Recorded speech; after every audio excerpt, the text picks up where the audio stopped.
Assalamualaikum warahmatullahi wabarakatuh. Wadia balad dongeng Ki Agus Jago di mana wae ayana. Alhamdulillah wa syukru ala ni'amillah. Kalayan diwuwuh ku Qobul anu maha agung, dibarengan ku pangijabah anu maha kawasa, diiring ku kadeudeuh ka Nyaah Gusti anu maha suci. Urang ayeuna dugi kadanget ayeuna masih keneh tiasa ditepang dangukeun deui dina acara anu matuh kamemet urang sadayana. Nyatana dina pagelaran dongeng Sunda jejer carita Nyi Kelet ayeuna bagian anu ka-5 nanya pamiarsa. Ieu dongeng mangrupikeun buah karyana Kang Rudiansah ti Palihan Leles Garut. Kangge Kang Rudiansah ngahaturkeun rewu nuhun laksaketi kabingahan rehna parantos ngintunkeun naskah sakaligus ngawidian mamang kangge medar ieu dongeng dina Kandaga dongeng Ki Agus Jago ieu. Atuh sumangga kanu teu acan subrek kantun subrek heula. Ngarah langkung pogot sareng langkung sumanget deui ka si mamangna dina enggoning medar ieu dongengna. Nging hilap di like di komennya nu saseueur-seueurna. Lainna naon, mamang masok bingah kitunya upami maosan komentar-komentar ti para wargi sadayana teh. Kalintang bingahna deui upami mah link video mamang ieu dipangeserkeun atanapi dipangbagikeun. Atuh ngarah teh nyangkolong tingkana waktos sumangga ayeuna mah urang lajengkeun deui dongeng Nyi Kelet bagian anu ka-5. Kumaha salajengna?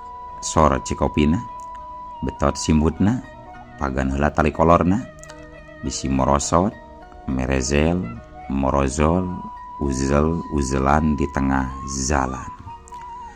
Tompak dung dung das.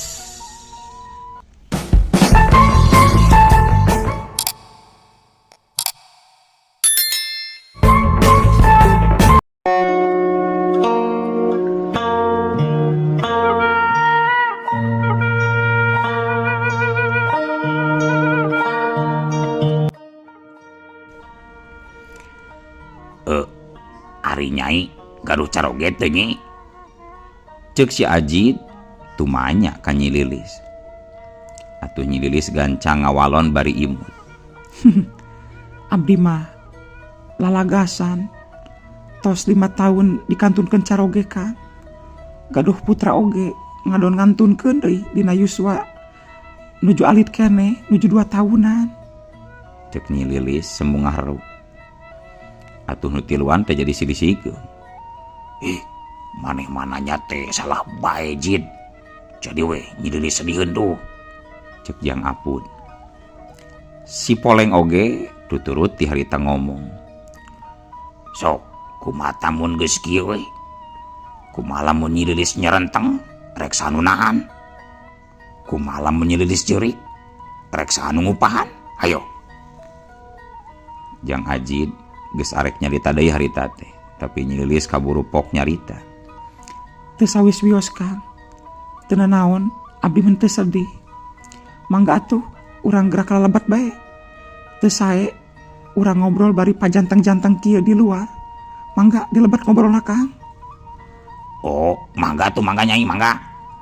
Sanggeus kitu mah harita opatanana tiluanana terus arasup ka jero imah nuturkeun Nyi Lilis. Sanggeus nepi ka jero sareanana sarareana tuluy gugek dariuk dina kursi. Imah Nyi Lilis teh kaitung gedong bari aralus deui pangeus eta imah teh. jika namun di pelemburan mah Nyi Lilis teh bisa disebutkan randa ngora anu pangbeungharna bari rapekan. Ngan hanjakalna we imahna Nyi Lilis teh handapeun gunung, disisieun imahna rajeg tetangkalan galedhe. Jang Ajid jeung Jang Apud katut si Poleng beki poho we kana tugas ngarondana. Ngadon betah di imah Nyi Randa Bengsrat. Komo bari disuguhan cikopi panas jeung kue lapis opat. Atuh pugoe nu tiluan beki poho kana tugas ngarondana. Jang Apud bari ngahuapkeun kue lapis teh kadenge nanya ka Nyi Lilis. Oh, nah geuning Nyai mah gaduh bumi teh bet di tempat anu haraharaun kieu. Jauh ti karamean. Lebar ih bumi sae kieu dibangun di tempat anu suni kieu mah Nyi. Cek Jang Apud. Nyi Lilis imbot ngagalenyu laju ngawalon. Abdi mah resep kene di tempat anu saruni kieu Kang. Tibatan kada di tempat karamean mah garandeng seueur dadanguan teu puguh. Komo seueur tatanggi seueur nu nyarioskeun Kang. Walon Nyi Lilis. Jang Apud ngadon seuri. Nah ngadon gumejeng kitu Kang. Gumejeng teh pada cariosan Nyai memang leres telepat. Hirup di karamean mah seueur dadanguan. Boh di pakampungan komo di kota. Mending kieu di tempat anu suni. Jang Ajid kadenge nyambungan ku caritaan.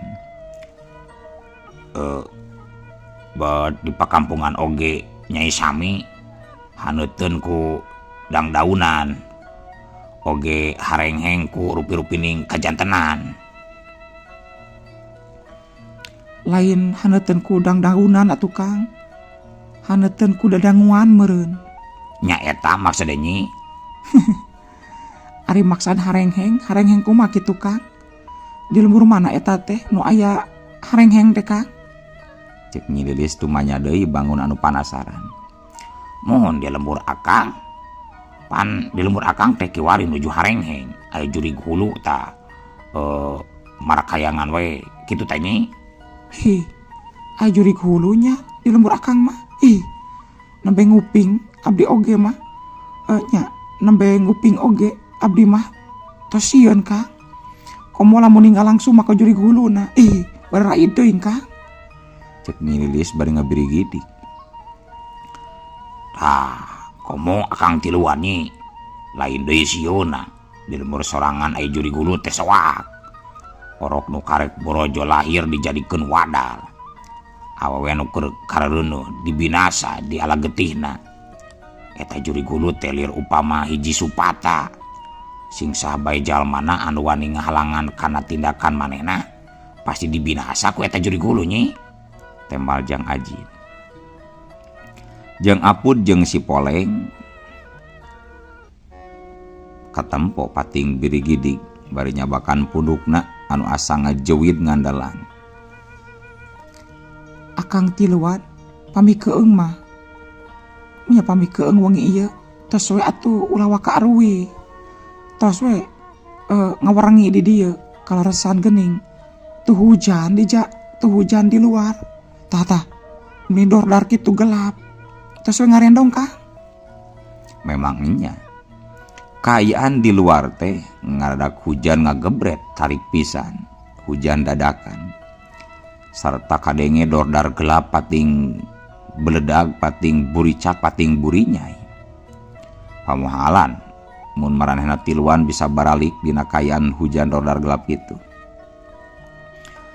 Kumaha atuh euy warga lembur anu ngiluan ngaronda.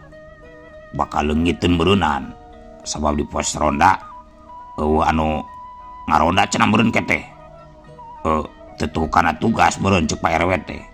Disangkana der engke teh anu lain-lain euy. Cek si Poleng.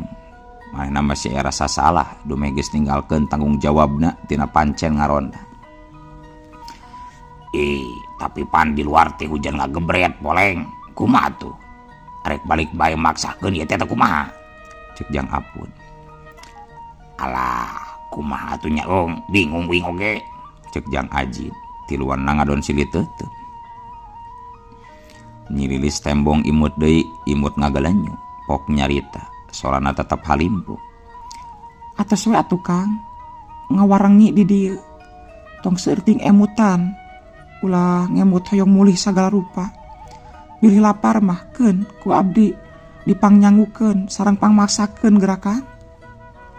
Tah geuning arek pangmaksakeun jeung pangnyangukeun cenah euy. Geus tong mikiran hayang beralik ena mah euy. Di dieu oge loba dahareun mah geuning euy. Cek si Poleng panghejona kana lebokeun teh. Nu tadina geus mimiti sabil hatena antara mending balik atawa entong. Ayeuna mah panceg deui arek ngadon mondok di imah Nyi Lilis, randa bengsrat jaba geulis, beunghar deui. Jang Apud jeung si Ajid antuk nama sapuk. Peuting eta rek marondok di mana Nyi Lilis. Nyi Lilis nohonan jangjina tiluanana erek disuguhan dipangmasakeun.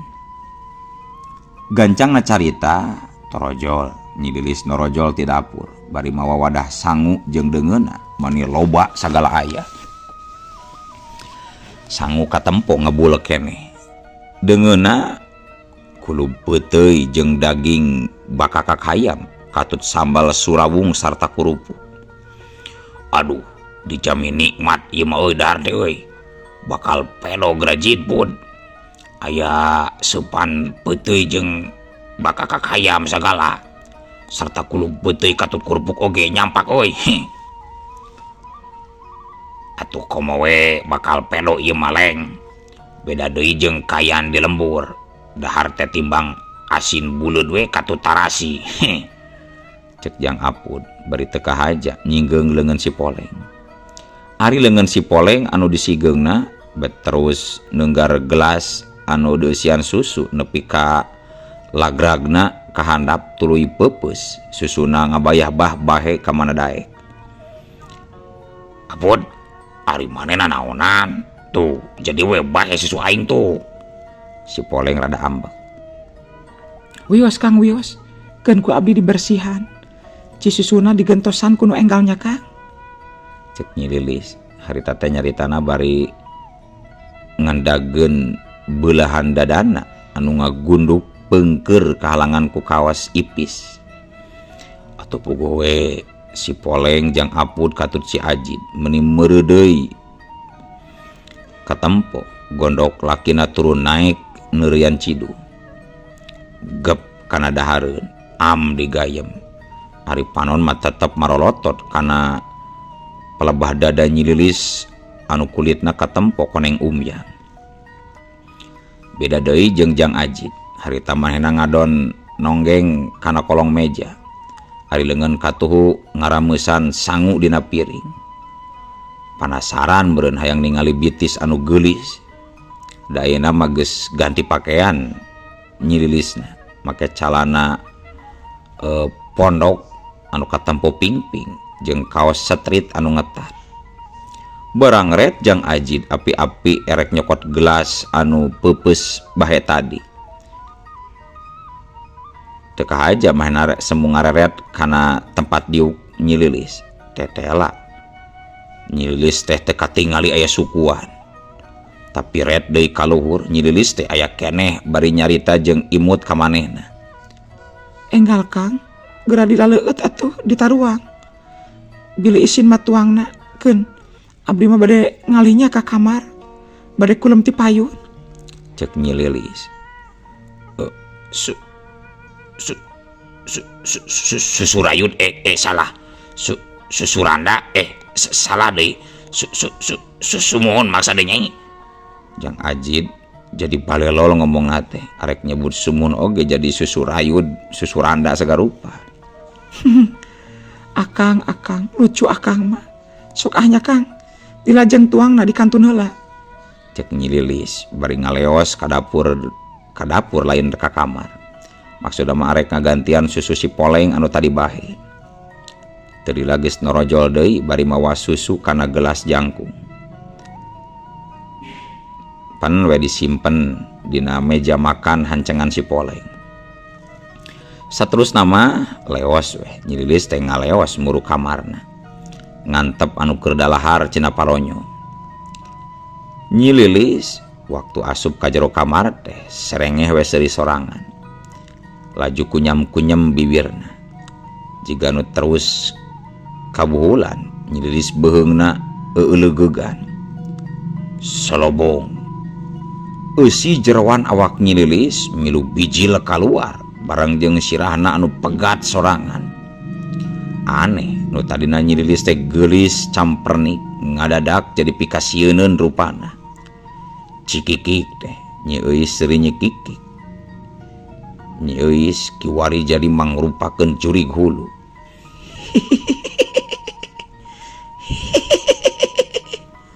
Belesat kebros. Geus kitu mah eta jurig hulu teh tuluy ngablesat nembrag da langit kamar. Nembrag kenteng anu saolah-olah kadengena pating burusut lagragan barulah. Padahal nu ditembragna mah teu nanaon. Ukur dedengean wungkul si Poleng jeung si Ajid katut ja Apud anu dalaharna kaganggu ku eta sora. Tiluanana jadi sidi teuteup dibarung jeung heran. Bakakak hayam sabelah deui teu beak. Leuwihna teh eta sangu di dalaharna ngan tinggal satengahna deui. Pan kitu deui seupan peuteuy lataran beuteungna geus teu merean kaburu seubeuh manten. Ari biwir hayangeun keneh cupak capek. Tungtungna lenggut weh tiluanana ngadon pating lalenggut tarunduh jeung pating keureleuk hareuai.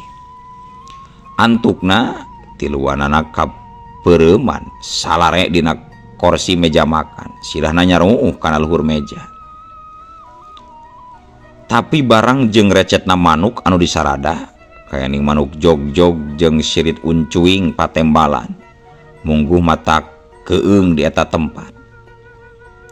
Ajid jeung Jang Apud katut si Poleng, tembong karek pating kulisik lilir tina sarena. Nalika aya panon poe nojo kana panonna masing-masing ngaliwatan sela-sela dangdaunan. Bari gigisi Jang Ajid jeung dua sobatna terus pating karuliat tuluy hareuai. Rucang riceung tiluana pating kararung. Gebeg tiluana jadi pating garebeg. Arek teu peuting gerebeg kitu kumaha atuh. Arek teu pating gerebeg kitu kumaha atuh. Tiluanana tetela harita teh keur nyaruuh kana akar caringin gede. Di handap maena nyuuh atra nampuya kalakai garing. Leuwihna teh eta maranehna keur araya di imahna Nyi Lilis. Leuwihna teh eta anu asalna rarasaanana araya di imah Nyi Lilis. Kiwari bet araya di hiji tempat anu jauh ka ditu ka dieu. Dibuged ku tatangkalan kelede tur jarangkung. Tiluanana ningali aya daun tales anu eusina daging bagong atah geus budal badil pejitna huluna euleugeug. Sedengkeun dina daun tales hijina deui tembong cacing-cacing pating garulung harirup keneh. Sarta tilu bangke orai hejo ngacarepat eueuh huluan. Ngandung harti geus eueuh peurahan. Nempo kitu eta tilu jalma langsung pating porolo aruta. Setan alas, aing tiluan geus katipu tenjo euy. Dasar juri garam jana. Si Poleng anu miti sadar teh kana kayaan. Jang Apud jeung Jang Ajid pating haregak jiga nu capek. Aduh, cilaka euy. Urang tetela geus ngadahar cacing jeung orai hejo geuning. Lain sanggup pulen anu panas. Oge lain bakakak hayam, tapi ieu mah bakakak daging bangong. Aduh, tobat. Nyi Lilis teh horeng geuning jurig euy, udah niwa. Ah, ayeuna mah hayu euy urang baralik euy. Sarta laporkeun ieu kajadian teh ka Pak RT RW katut ka ieu ka lurah. Hayu euy ngari urusan jadi tanggung jawab patugas euy. Nya hayu Jid, leng hayu. Ieu kajadian urang laporkeun we ka kalurah ayo. Antukna Jang Ajid jeung Jang Apud katut si Poleng terus talempang ninggalkeun eta tempat. pikeun ngalaporkeun eta kayaan ka lurah. Imah Nyi Lilis nu tadina gedong sigrong tur agreng teh ayeuna mah eueuh ngan kari tinggal kakayon anu ngahalangan jajalaneun. Jeung karek oge laleumpang kira-kira 50 deupaan tiluanana gog panggih jeung pamandangan anu mungguh matakna bahan kakagetna. Atuh arek teu kaget kumaha sabab di tebehing jalan aya gundukan taneuh kuburan anu geus heubeul tur barala. Dina tetenggerna aya tulisan Lilis Permatasari binti Uho wafat tahun 1850. Eta kuburan teh memang geus lila, tapi di eta luhur kuburan aya kembang malati seger keneh. Jika tapak jalma anyar jarah ngembang. Dina deukeut tetengger aya 2 kendi, kendi leutik jeung kendi gede. Aduh, bahaya euy. Geuning ieu mah kuburan Nyi Lilis. Hayu ah, buru-buru tinggalkeun ieu tempat euy, bahaya euy. Matakna tong sok teloheor euy. Gara-gara mareh duaan teloheor tuh da dewek ciri ka babawa. Aya awewe leumpang ngaliwat di pegat, dihaminan jadi we sial euy. Urang tas mukbang cacing jeung bagong katu taging orai, curig ya. Aduh, dewek jadi inget euy waktu arek dahar teh. Uing leukeun noong kana handapeun meja makan euy. Tuh nya si laing meresep tuang tong geuning jid. Arek dahar-dahar bae noong. Pasti si laing geus noong ping-ping Nyi Lilisnya. Jang Apud jo langsung boga sangkaan jang Ajid geus noong ping-ping Nyi Lilis. Nya maksud dewek memang kitu, hayang ningali ping-ping Nyi Lilis anu kabayang pisan ku dewek. Ping-ping Nyi Lilis bakal kacipta ngagelempong we. Kamu make celana pondok mah kaciri kabeh meureun. Ngan tapi euy. Cek jang Ajid teu nuluykeun deui caritanana. Tapi kunaon ari laing? Tapi pedaya dewek jeung si Poleng, si nurutan ong gitu. Da kitu hawak si Ajid mah, Pud. Sagala hayang ku sorangan naon teh ulah batur mah. Lain kitu dewek mah euy. Lain hayang sorangan, lain hawak. Tapi waktu dewek nyoba noong kana handapeun meja, tetela Nyi Lilis teh sukuan. Sukuna teu katingali sepotong-potong acan. Tapi barang kuring cangkat deui, Nyi Lilis teh aya keur diuk bari imut ka dewek. Dewek oge geus boga sangkaan yen Nyi Lilis teh lain jalema tapi ririwa euy, juri. Hah? Nah tuh si laing harita bet teu ngomong-ngomong ka dewek duaan. Teu ngabejaan yen Nyi Lilis teh juri. Teu katingali waktu ditoong handapeun meja. Atuh dewek oge teu wani kudu ngomong hareupeun jalemana mah. Jabanding loba dahareun anu ngeunah, loba mun teu didahar. Ah, maneh mah geus katipu oge hayo we ngomong-ngomong dahar ngeunah. Geus nyaho katipu ku daging bagong jeung daging orai. Sabab da mun nyaho mah dewek oge teu sudi abrig-abrigan kudu ngahkan ukara itu patut dulu. Nyaho atuh euy. Da urang kabeh teh wararas keneh. Piraku dek ngahkan daging ukara itu. Heuh, atuh yuh hayu ah. Ulah loba ngomong. Ayeuna mah urang tinggalkeun di patempatan euy. Hayu buru. Jurig Nyi Lilis bisi hudang deui tina jero kuburan euy, hayu ah. Tiluanana harita laleumpang deui ngageredik. Hayang bisa buru-buru keluar ti eta leuweung. Tapi maranehna waktu ngaliwatan wates suku gunung, tempat di mana marehna katipu ku jurig hulu Nyi Lilis. Harita kayan langit teh ngaredak poek tandaning wanci nuju ka peuting. Sedangkeun cikeneh apanan samemeh maranehna ngalengkahkeun sukuna teh ngaliwatan tangkal kaso. Kayaan teh masih keneh wanci beurang. Nah ieu teh jadi wanci peuting euy. Terus ieu jalan nu tadi ditincak ku urang jadi beda euy. Asa aneh pikeun urang mah euy. Bener tuh.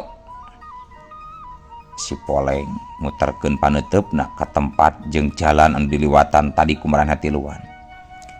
aduh nah aya di mana urang teh atuh euy ieu teh kawilang asing pikeun kita mah euy. Tenang Poleng Ajid, tenang urang tong salempang. Hayu urang teh angan lembur anu deukeut ieu tempat euy. Urang tanyakeun ka warga urang di mana kitu euy, hayu yo dengan lembur we yo. Jang Apud terus nembrakeun pamanggihna. Jang Ajid jeung si Poleng arunggek tandaning sapuk kana pamanggih Jang Apud. Kabeneran teu jauh teh eta wewengkon teh memang aya hiji pelemburan nu katelahna lembur Sindang Sari. Jang Ajid Apud katut si Poleng akhirna narepi ka eta tempat atawa eta lembur anu dituju nyatana lembur Sindang Sari. Di eta lembur maranehna manggihan imah panggung leutik kayana raresik. Jang Ajid jeung Jang Apud katut si Poleng pating rarandeg hareupeun eta imah. Kumaha mun urang nyimpang heula di imah ieu euy? Cek si Ajid. Hayu, tapi maneh nu kudu uluk salam nanya. Sok, daek dewek mah. Geus kitu mah Jang Ajid sabatur-batur terus arasup ka pakarangan eta imah leutik sarta Jang Ajid uluk salam. Sampurasun. Punten. Kabeneranana teh anu boga eta imah can sare jiga nama. Da harita teh ujug-ujug aya nembalan sora aki-aki di selangku batu. Rambes, saha di luar. Cek nu ti jero imah deketeun lawang panto anu nutup keneh. Bangunan wasa-asa rek mukakeun panto teh. Atuh Jang Ajid gancang ngangkat jempolna ka luhur bari melong ka dua sobatna. Meureunan maksudna mah alus milik maranehna tiluan sabab uluk salam ka hiji imah pribumina langsung anu nembalan. Oh, nuhun ki tos diwalor. Ieu abdi wastapun Ajid sareng rerencangan duaan bade ngiring ngararep we manawi kenging widi ki. Palon Jang Ajid. Si Aki ti jero imah kadenge nembalan deui. Oh, zumun Jang. Mangga kalebet atuh kalebet. Ti jero imah kadenge si Aki terus ngulutrak mukakeun tulang. Brai, panto dibuka. Sanggeus panto imah dibuka, si Aki gancang nitah Jang Ajid sabatur-batur sangkan arasup ka jero imah. Sarta sanggeus araya di jero, tiluanana laju gugek dariuk dina amparan samaksa helai. Tur teu poho bari siliwanohkeun dirina masing-masing.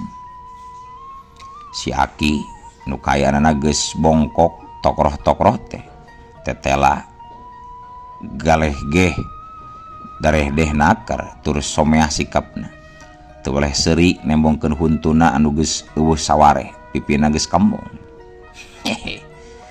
Cik geus dimarana ieu si Jujang teh jeung arek kamarana deui bet bisa kabeutingan di jalan kieu.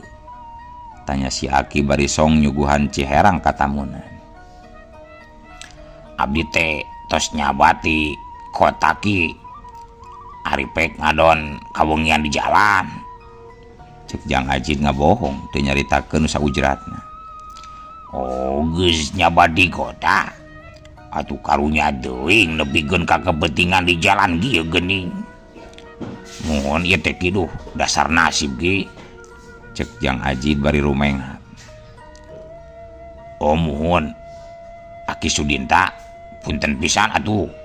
Ku abdi tiluan tos diwagel waktos kula nanya ki. Cek Jang Apud. Aki Sudinta gancang nembalan deui. Ah, henteu kaganggu Agi mah Jujang. Agi mah geus biasa deui waya kieu mah tara langsung sare. Engke we ari kira liwat tengah beuting kakarak bisa beureum Agi mah Jujang. Oh, sanes abdi mohoyong terangki. Namina ieu lembur teh lembur naon ki? Cek si Poleng. Ieu teh ngaranna lembur Sindang Sari, Jang. Jawab Ki Sudinta bari gep kana linting bako molek anu ngahaja meunang nyieun. Palenyun udud bako bangun anu nikmat. Oh, namina teh kampung Sindang Sari nya ki. Cek si Poleng bari rada teu pararuguh. Waktu waktu terus ditetep antep ku Ki Sudinta teh. Tetepan si Aki mungguh seukeut lir umpama mata pedang anu sanggup nembus jantung. Jang Ajid jeung Jang Apud oge malah sarua terus kabagian ditetep antep ku Ki Sudinta. Panon Ki Sudinta teh padahal geus cekong deko ka jero. Kumaha we geuning aki-aki ilaharna, kulitna teh geus kararijut. Tapi ku Jang Ajid jeung anu sajena mah Ki Sudinta teh mungguh mibanda tetepan anu ngandung komara jeung wibawa anu kuat. Malah maranehna tiluan jujur ngarasa teu mampu lila-lila bantrok paneuteup jeung Ki Sudinta. Leuk tiluanna gancang tarungkul. Sedangkeun Ki Sudinta kadenge nyarita kalayan tandes mungguh di luar dugaan. Hampura Aki ayeuna rek nanya anu tandes ka si Sujang tiluan. Jawab anu jujur. Ari si Sujang tiluan teh geus di marana jeung arek kamarana. Sok jawab nu jujur ka Aki. Tong asal-asalan ngajawabna. Tong salempang. Dijamin aman si Sujang tiluan aya di dieu mah deuleu. Udah nggak bohong. Tanya Ki Sudinta.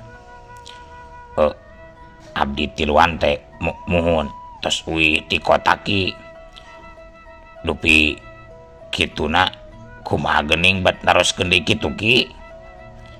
Jang Ajid anu tetep ngajawab ngabohong.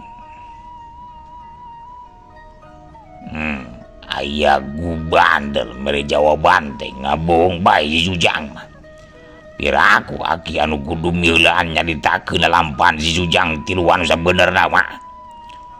Tapi nalika keur kitu na atuh ari ujug-ujug euleuh waktosna kabujeng seep wadia balad dongeng Ki Agus Jago. Keun atunya ieu dongeng teh urang cekapkeun we heula dugi ka dieu. Insyaallah enjing pageto baris dilajengkeun deui. Atuh ku kitu ku kieuna mamang sajamit mungkur amit mundur ti payuneun para wargi sadayana. Hayu ah. Assalamualaikum warahmatullahi wabarakatuh.